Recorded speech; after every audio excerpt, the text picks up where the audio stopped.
Hello guys, my live has just appeared back up, so I have no idea what is going on with my Facebook and Crackbook and all of that sort of stuff.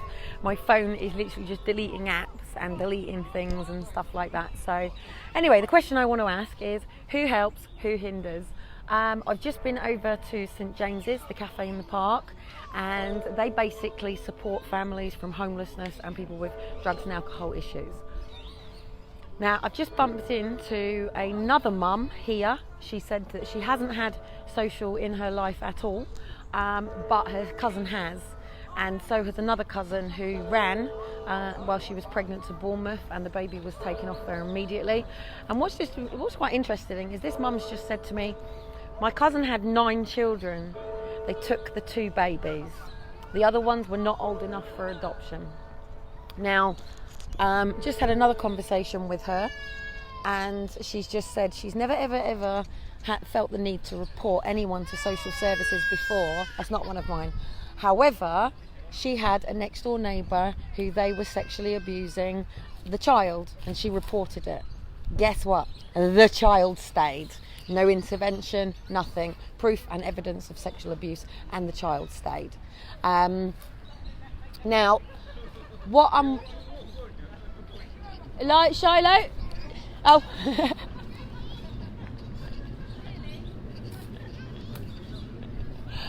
Someone's just left a coffee and my son nearly got it.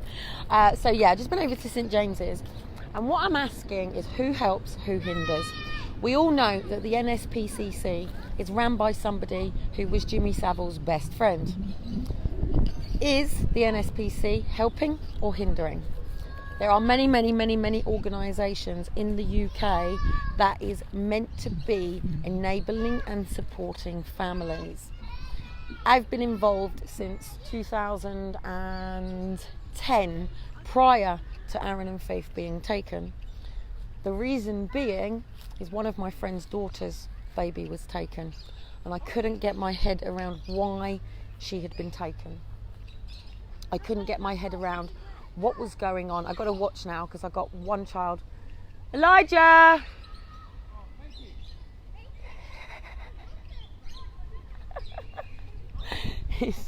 He thought he'd forgot his stick, so he's gone to do it. Yep, Frederick says NSPC are child abusers. So yeah, the question is who helps, who hinders? How does a person go to the system for any form of help? Now, I've got a meeting today at 2:00. Elijah, Shiloh, with my health visitor and housing officer.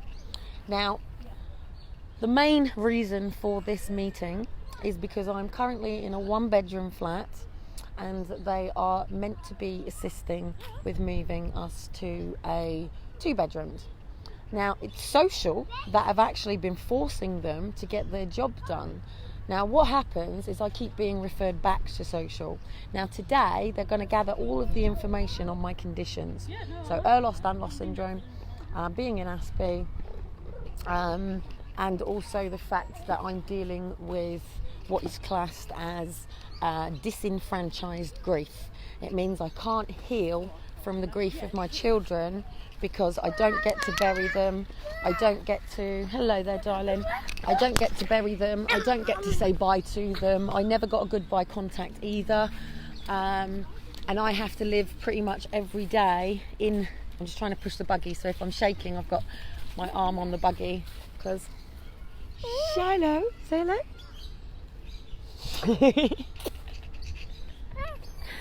Yes.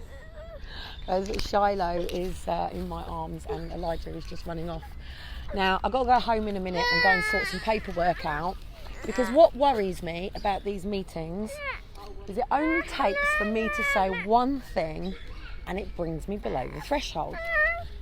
Now, what's the matter, sweetheart? Are you going to go and see the animals? Go on then. Now, what concerns me is I'm already below the threshold. Go on then, go and have a look. Yes, it's fine.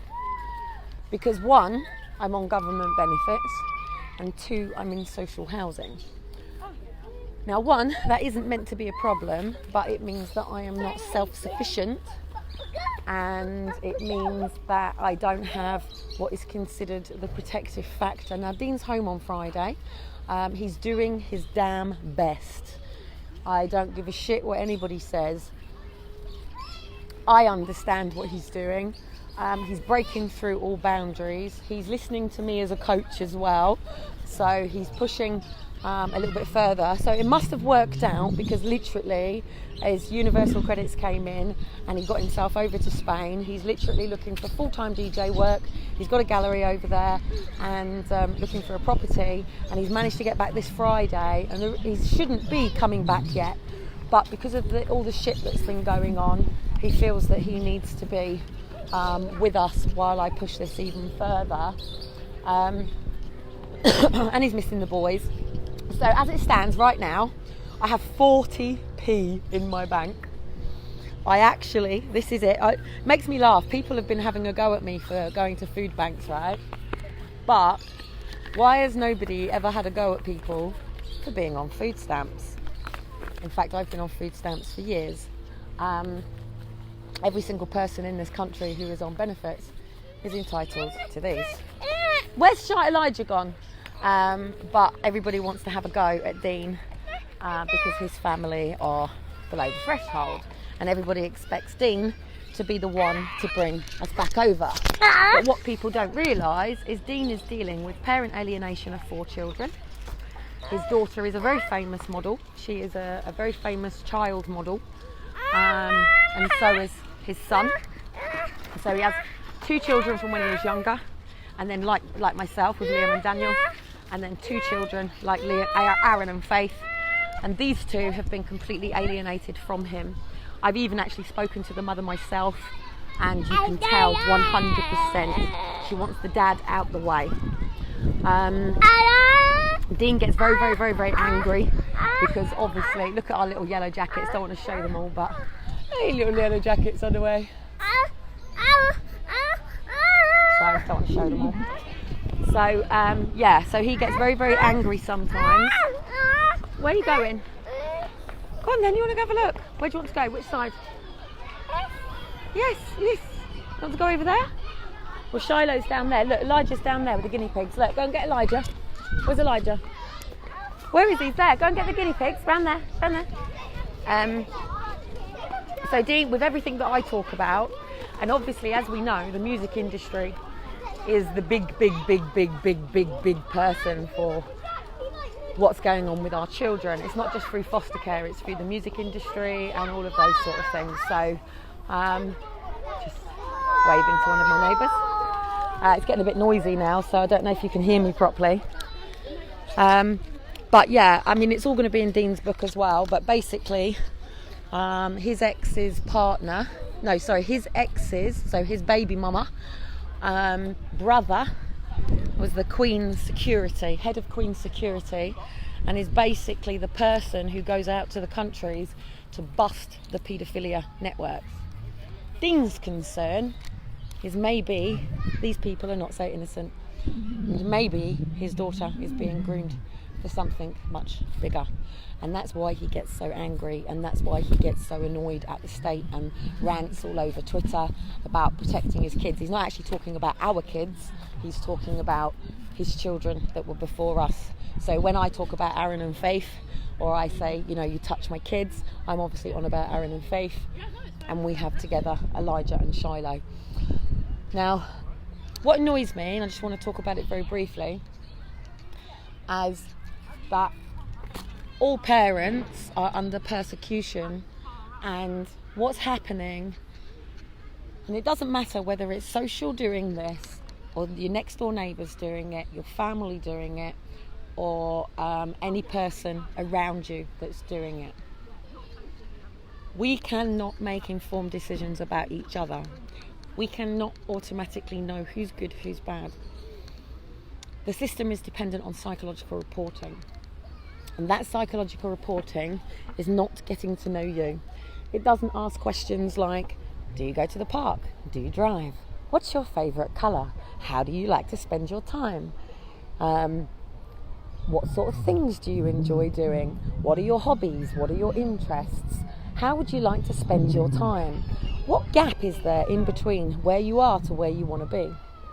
All it is interested in is what relationship you have with your parents, how you were with the education system, and how you abide to authority.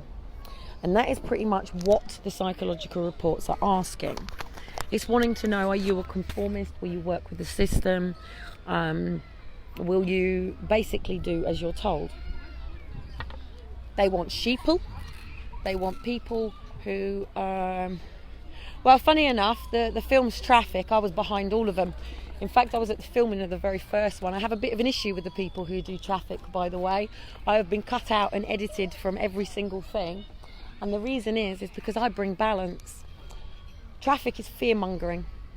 Very fear-mongering. Yes, it tells truth, but it doesn't bring balance. We have to bring balance to this. We are not going to get change. Look, the state kidnapping is only 1% of this. The majority of what we're dealing with in social is the processes and the procedures and the fact that it's coming from a child protection point of view. Is it deliberate? There is some deliberation to it, of course there is, but we're dealing with more human error. What's the matter, sweetheart? I have studied this system now since I was about 8 years old. And, well, in fact, actually, no, 9, 11, 9, 10. So literally, when I was 10, we had a young lad come to school who was a foster care kid, and I pretty much took him under my wing. And every time I've been in school, I've always done this. Where's your bottle gone, darling? Down there. And as you know, and my story has already said, I've had social in and out of my life, my whole life. I don't know the truth about my childhood. I don't know who took who did what, how I ended up with my nan. Was it my nan that did everything? Did social get involved? I hope you're being nice and sharing, Elijah. He's been very good. I've just come on around here. I didn't realise he's just followed Eliza. Sorry. Elijah. The minute I was on the train, the next minute she's running away. Everybody follows Elijah. I think Elijah's becoming a bit of the Portsmouth mascot. He says hello to everybody. Molly's just gone with him. My granddaughter's just gone with him. So here I am. I didn't realise I was back there, and then I was there, and then she was right. It's like, This one's Shiloh. oh, I like that. Yeah, this one's Shiloh. So. Sorry calling him Eliza. No, it's fine. I tend to spot pagans and Christians by Elijah and Elijah. Yeah. Christians say Elijah and pagans say Elijah. So just 2 seconds, guys, because I was just getting into chatting. Listen very quickly, Elijah. Yeah, you're going to play with the carrots?